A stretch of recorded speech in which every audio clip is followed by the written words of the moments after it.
زموږ ټول چې څومره ملګري یو نو انشاءالله په دې باندې به اتفاق سره چې نو هغه به غور به هم کوو د دې دپاره به مخکې ته مخنیوی چې دی هغه به هم کوو. د دې نه بعد ډاکټر رشید الله ته چې نو هغې ته عرض کړو چې هغوی راشي د خپلو خیالاتو اظهار چې دی هغه وکړي.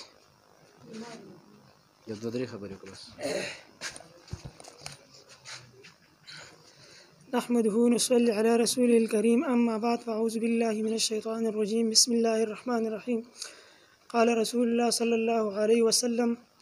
كلكم راع وكلكم مسؤول عن رعيته. ما انتهائي محترم مشرانو ومزولو کشرانو السلام علیکم. زه خو لږ بیمار یم او بهرحال علماو خبرې وکړې، سردار صاحب هم ډېرې ژورې خبرې وکړې، خو زه صرف یو میسج دی یو هغه صرف تاسو ته کوم چې کوم کسان زموږ په دې تنظیم کې په دې کار خیر کې هغوی منډه تړله وهي او خپل وخت ضایع کوي، خپل ټایم ضایع کوي، دا یو تحریک شروع کړی دی، نو هغوی ته زه دا عادات ورکوم، دا حوصله ورکوم چې انشاءالله الله پاک په تاسو له دې هغه بدله درکوي. او کم کسان چې موږ سره نه وي راغلي نور کله نه وو په دې کې، نو هغوی ته هم دا یو میسج ورکوم چې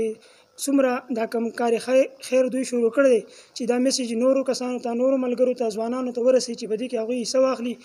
او کم کسان چې لکه مطلب د دې هغه خلاف دغه کوي چې هغې ته دا